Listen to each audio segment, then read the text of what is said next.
Έχω τη χαρά και τη τιμή να συνομιλώ με τον κύριο Κωνσταντίνο Χαλιορή, συντονιστή και γενικό διευθυντή του ΟΑΚΑ. Καταρχάς, κύριε Χαλιορή, ήθελα προσωπικά να σας συγχαρώ για το πρόσφατο αγώνα του τελικού κυπέλου της Ελλάδας. Αυτό το στοιχείο του πολιτισμού ήταν κάτι το εξαιρετικό και είναι αυτός ο αθλητισμός που θέλουμε να βλέπουμε. Αρχικά σας ευχαριστώ πάρα πολύ εγώ για την πρόσκληση. Ξεκινώντας με τον τελικό, ήταν μια πολιτική απόφαση ότι θα πρέπει να πάρουμε όλα τα μέτρα όσα χρειάζονται, ώστε ο τελικός να γίνει πλέον μια γιορτή του αθλητισμού και να είναι και μια παρακαταθήκη για τους επόμενους τελικούς και τις επόμενες μεγάλες αθλητικές διοργανώσεις. Σας ευχαριστούμε πολύ για αυτή την εμπειρία που μας δώσατε ως θεατές. Ας ξεκινήσουμε με τις ερωτήσεις που αφορούν στη διοίκηση του ΟΑΚΑ ως γήπεδο. Στα πλαίσια της ασφάλειας και της αναβάθμισης υπογράφηκε η ανακαίνιση του στεγάστρου Καλατράβα. 27 Μαΐου υπογράψαμε τη σύμβαση για την πλήρη ανακαίνιση των δύο μεταλλικών κατασκευών και την άρτια συντήρησή τους.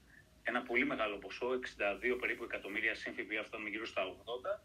Μετά από αυτή την έτσι σεμνή τελετή της υπογραφής, υπήρχε και μια τιμητική έτσι βράβευση όλων των διευθυντών του ΟΑΚΑ, ενώ όλων των υπηρεσιακών διευθυντών, την οποία την έκανε ο Υπουργός, λέγοντας έτσι πολύ θερμά λόγια, είπε ο κ. Βρούτσης, λέγοντας ότι σας ευχαριστούμε πάρα πολύ που είστε δίπλα μας, που στηρίζετε το έργο μας. Πώς αξιολογείτε τον ρόλο του ανθρώπινου δυναμικού στην επίτευξη των στόχων του ΟΑΚΑ? Αρχικά να σας πω ότι οι εργαζόμενοι του ΟΑΚΑ έχουν μια εμπειρία αρκετών ετών και από πάρα πολύ μεγάλες διοργανώσεις. Αντιλαμβάνεσαι ότι στο ΟΑΚΑ δεν γίνονται απλά αθλητικά και πολιτιστικά event, γίνονται τα κορυφαία στην Ελλάδα. Δεν σας κρύβω ότι εγώ νιώθω ότι είμαι δήμαρχος. Γιατί εδώ δεν ασχολούμαστε απλά με μια αθλητική, μια πολιτιστική εκδήλωση. Ασχολούμαστε με την καθημερινότητα, με τη φύλαξη, την καθαριότητα, την κηποτεχνία, το φωτισμό, την ασφάλεια. Άρα λοιπόν είναι ένας μικρός δήμος που καθημερινά έχει μια πολύ μεγάλη δυσκολία, γιατί εδώ δεν μένουν οι κάτοικοι, σε εισαγωγικά, εδώ περνάνε οι κάτοικοι, δηλαδή διασχίζουν καθημερινά το ΟΑΚΑ για λίγες ώρες και φεύγουν. Φανταστείτε λοιπόν από έναν χώρο όπως είναι το Ολυμπιακό Συγκρότημα με πάνω από 1100 στρέμματα, περιβάλλον χώρους και εγκαταστάσεις.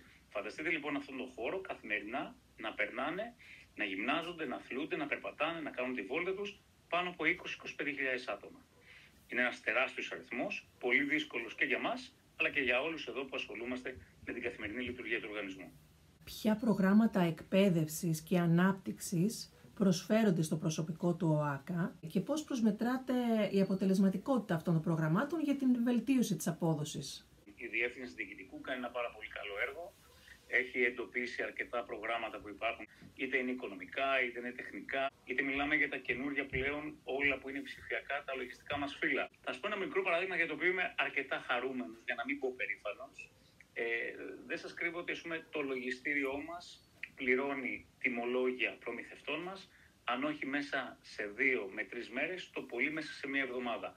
Νομίζω ότι σήμερα κανένας οργανισμός στην Ελλάδα δεν πληρώνει τιμολόγια προμηθευτών μέσα σε 1 εβδομάδα. Αυτό το καταφέραμε με όρεξη, με δουλειά, με όραμα και με σεβασμό απέναντι στους συνεργάτες μας. Άρα λοιπόν σεβασμό απέναντι και στους προμηθευτές μας. Πώς περιγράφετε τις εργασιακές σχέσεις μεταξύ της διοίκησης και των εργαζομένων του ΟΑΚΑ? Έχω επιλέξει μια καθημερινή επαφή με όσο το δυνατόν περισσότερους εργαζόμενους.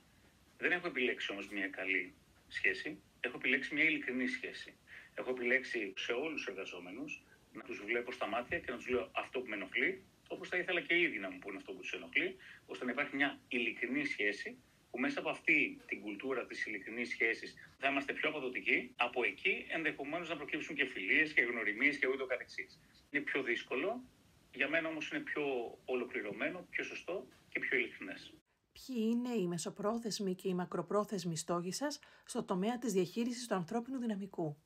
Το οργανόγραμμα του ΟΑΚΑ, ο κανονισμός λειτουργίας του, δεν έχει αλλάξει από το 1987.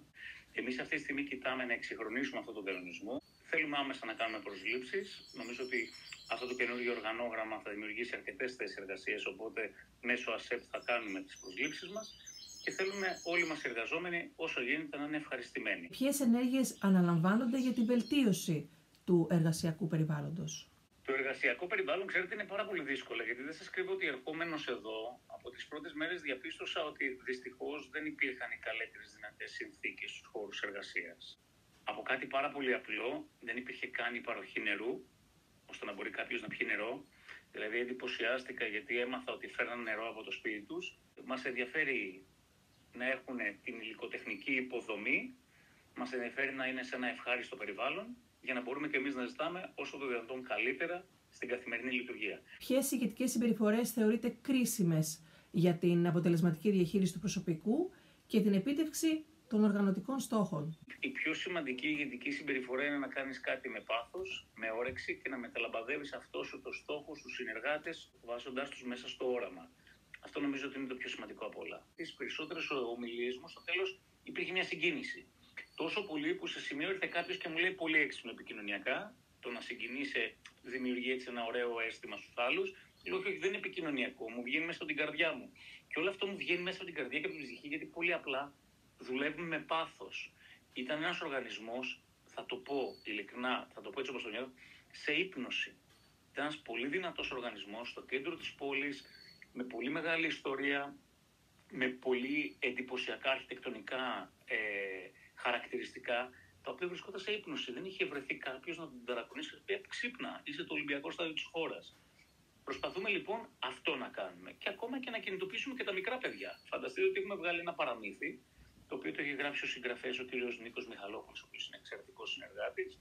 Ο κύριος Μιχαλόπουλος λοιπόν μέσα σε αυτό το παραμύθι έχει μια ιστορία στην οποία ένα μικρό παιδί, ο Νικηφόρος, δεν είναι τυχαίο το όνομα, η επιλογή του ονόματος Νικηφόρος, κάτι όμορφο, κάτι αισιόδοξο, κάτι έτσι που βλέπει το μέλλον πολύ όμορφα, ενώ βρίσκεται σε αναπηρικό αμαξίδιο, και αυτό έχει το συμβολισμό του. Θέλουμε να περάσουμε την κουλτούρα του, πρέπει να σεβαστούμε τα άτομα που βρίσκονται σε αναπηρικά αμαξίδια και την οποιαδήποτε άλλη αναπηρία. Ενώ βρίσκεται λοιπόν σε αναπηρικό αμαξίδιο, ξεναγεί άλλα παιδιά μέσα στο ΆΚΑ. Άρα λοιπόν βλέπουμε ότι με πολύ απλούς τρόπους, αν μου επιτρέπετε και έξυπνους τρόπους, μπορείς να περάσει πολύ ωραία μηνύματα, ο κόσμος να αγαπήσει τον χώρο, ο κόσμος να ευαισθητοποιηθεί και να δει και το συγκρότημα αλλά και τους γύρω του τελείως διαφορετικά. Άρα πιστεύετε ότι ο πολιτισμός είναι ένα μέσο ανάπτυξης? Τώρα με ρωτάτε κάτι το οποίο είναι πολύ περίεργο να σας το απαντήσω εγώ, γιατί την χάρη να κάνω διδακτορικό για τον πολιτισμό και τη βιώσιμη ανάπτυξη. Άρα λοιπόν πιστεύω ότι ο πολιτισμός σε όλες τις εκφάνσεις, γιατί πολιτισμός είναι και το πώς θα σας μιλήσω. Πολιτισμός είναι η συμπεριφορά μου δίπλα σε έναν άνθρωπο που έχει ένα πρόβλημα, σε έναν άνθρωπο που αντιμετωπίζει μια αναπηρία. Όλο αυτό το κομμάτι, αλλά και μέσα σε αυτό και πολιτικές εκδηλώσεις και όλα αυτά, είναι κομμάτι πολύ σημαντικό στην ανάπτυξη μιας περιοχής. Οι πολίτες μας έχουν αγκαλιάσει. Είναι κυρίως επικοδομητικοί, δηλαδή θα πούνε κάτι που θα μας βοηθήσει. Θα πούνε κάτι για να πάμε ένα βήμα παραπάνω. Ευχαριστώ πάρα πολύ για όλη αυτή το χρόνο, το κόπο, όλη αυτή την πληροφορία. Είμαι πολύ χαρούμενη που σας γνώρισα έτσι έστω και τηλεφωνικά. Να είστε καλά, εγώ χάρηκα και σε ευχαριστώ πάρα πολύ για όλα.